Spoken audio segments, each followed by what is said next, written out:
Welcome to Real Estate Ride Along, episode 13. I'm Shemeika Fox, your Santa Cruz Real Estate expert, and this here is my good friend Mitchell Stelling. Hello. And we have taken a small hiatus due to the summer and travel and the 4th of July. I have a question for you. And we're back.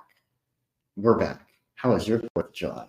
My 4th of July was actually pretty fantastic. Good. We were in Denver for a softball tournament. Awesome. And we got tickets to the Colorado Rockies game, which if you know my husband, he is a diehard fan of the Giants, which means that we were actually rooting against Colorado because apparently they're in the same bracket or league or something. I don't know. But after the game, they had the most epic fireworks display I have ever experienced. It was as if the entire fireworks show was the finale. Wow. Like it was just like pop, pop, pop, pop, pop, pop, pop, pew, pew, pew. Wow. Yeah, it was really cool. I saw a video. Shesh or something. The music was really good. I had a really good time, and the company was amazing. And it was really cool to see Elia connect and make really close friendships with the girls on her softball team. She hasn't had the opportunity to do that yet. Good group of people you traveled with too. People that you've kind of become friends through softball, right? Well, some I've been friends with since like Elia's best friends on the team, and then some new friends as well. So it was a really cool experience. Denver's a really beautiful city. We had a good time. And it's nice to be home. It is really like our climate in Santa Cruz. It's like amazing. It's actually priceless. Yeah, I know. Yeah, that's why you pay what you pay to live here. I was in Florida and I feel the same way when I got back. Well, how was your trip to Florida? It was very nice. I went with a few friends and we sat by the pool and we ate sushi and by the pool in the heat of Florida. Yeah, was it you ate the sushi very but it was very quick. It was served and eaten on ice. You know what, it wasn't. Oh, but then like after half an hour, hot was it? I mean, it was like chilled. It was definitely brought out of not the sushi. I need my coffee for this conversation. Like the weather? Yeah, the weather. How was the weather? Horrid hot. It was like 90 degrees and the most humid heat. You would walk out, my sunglasses would fog up. So are you happy to be back in Santa Cruz? Yes, it was a nice getaway, but I'm happy to be back in Santa Cruz. I wish I could bring Carbone to Santa Cruz. It's a great Italian restaurant in New York City, Miami, and LA. That sounds fun. I really love their spicy rigatoni.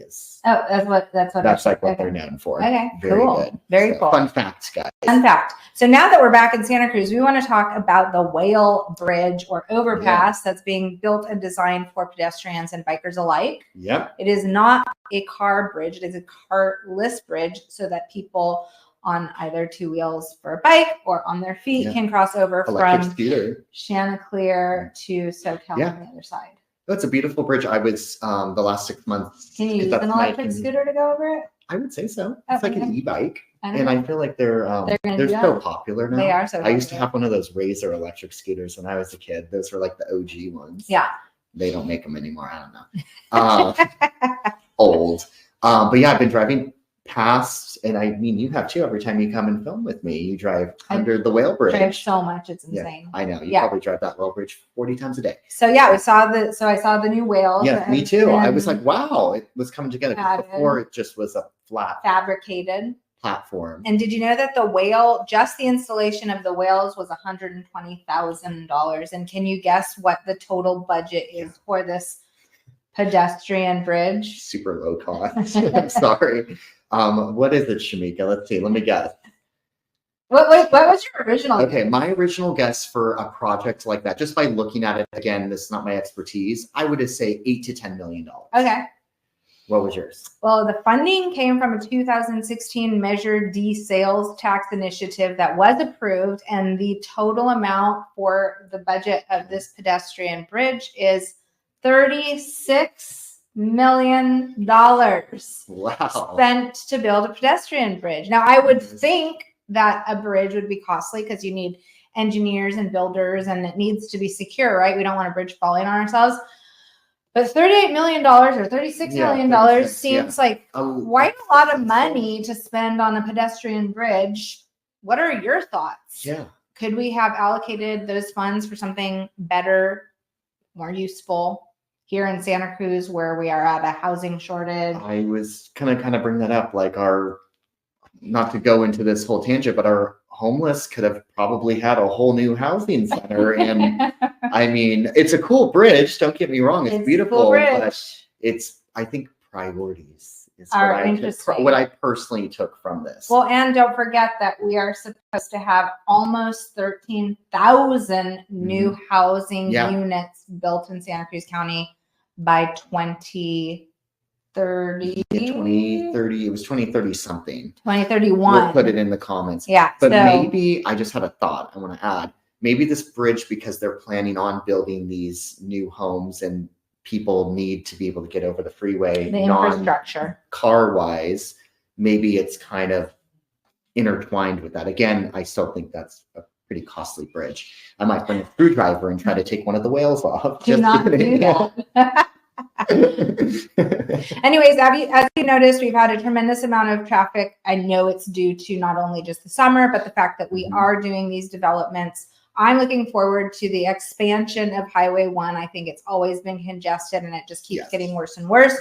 So even though this budget item was extremely expensive, in my opinion, for what you get, I am looking forward to see what the results are with the expansion and with this new access to see if it can mitigate some of our traffic issues, because I know that our traffic just keeps on getting worse and worse. Wild. I'm excited for that. I hope it doesn't just move it farther down the freeway. Well, until they do 3 lanes all the way down. All the way down. Yeah, it might. Well, you know what? At least it congests it farther down. Yeah. We just won't go to Aptos. Yeah. I mean, I love Aptos, so damn it.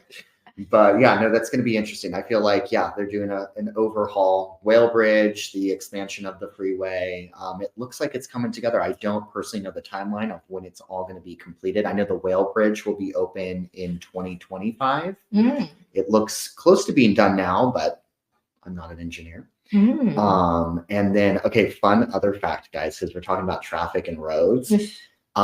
Gas this 4th of July holiday weekend is the cheapest it's been in 3 years. Wow! We are getting a grasp on I know, inflation, I hope.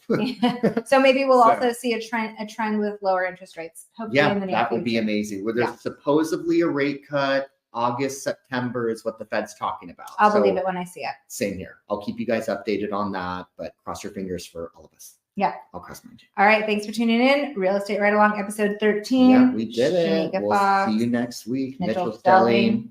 If you have any questions, you know what to do. Call us. Bye.